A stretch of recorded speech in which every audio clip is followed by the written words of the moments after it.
Lagi rame roti Auka dan Opko setelah dikabarkan menggunakan bahan pengawet kosmetik berbahaya dalam pembuatannya.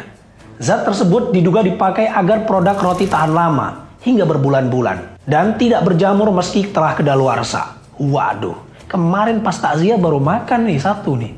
Gimana dong? Auka dan Opko memang jenis roti rumahan yang pasarnya menyasar pada pasar tradisional, toko kelontong, warung kopi sederhana. Kalau nyari Auka di Alfa dan Indomart, nggak akan ketemu kalian.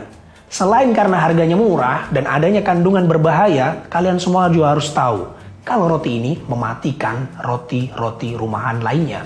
Dan siapa sih sebenarnya di balik roti rumahan ini?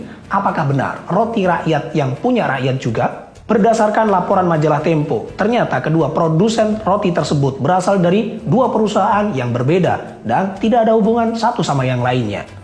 Dan berdasarkan akta perusahaan yang dilihat, Auka diproduksi oleh Indonesia Bakery Family yang berstatus perusahaan penanaman modal asing. Sedangkan Opko diproduksi oleh Abadi Rasa Food selaku perusahaan swasta nasional. Jajaran pengurus Indonesia Bakery Family pun didominasi oleh warga negara asing. Sebagai contoh, jabatan Direktur Utama Indonesia Bakery Family dipegang oleh seseorang yang berinisial GX, warga negara Cina.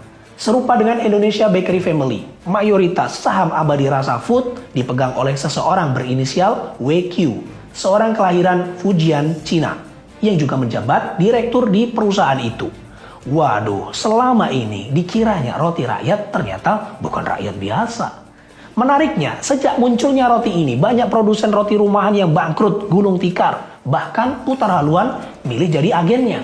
Faktanya di daerah Kalimantan, roti rumahan banyak yang tutup karena banyak roti Auka yang masuk bisa puluhan kontainer. Warga mayoritas nelayan memilih membeli roti dengan merek Auka dengan alasan harganya murah, enak, dan tahan lama. Jadi awet kalau dibawa berlayar. Hal itu sangat meresahkan bagi industri rumahan lokal.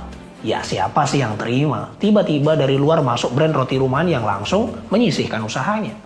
Sebagai warga yang pintar dan budiman, harusnya saat mengkonsumsi makanan, kita juga harus tahu kandungan apa yang terkandung di dalamnya. Kenapa makanan A, B, dan C bisa tahan lama? Apa sebabnya? Setidaknya curiga sedikitlah dengan hal-hal yang sekiranya kurang wajar.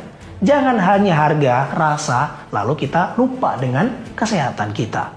Satu hal lagi, roti rumahan yang wajar itu tahan lama maksimal 5-7 hari.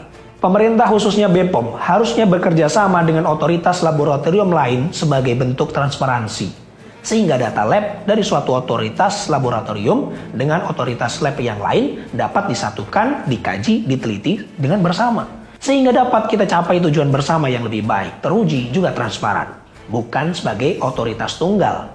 Selain itu, sebaiknya mulai diedukasi pentingnya kalimat teliti sebelum membeli. Terutama untuk produk-produk yang dianggap tahan lama atau yang bisa direkayasa agar umurnya bisa lama. Karena kalau di negara maju yang namanya harga murah itu bukan karena kualitasnya rendah, tapi justru ketika produk makanan yang beredar ternyata usianya lebih dari 1 atau 2 minggu. Jadi kalian masih mau jajan sembarangan kah? Rasa-rasanya kok nggak susah kalau cuma membaca komposisi makanan demi kesehatan. Nanti yang sakit siapa? Yang disalahkan siapa juga? Oke.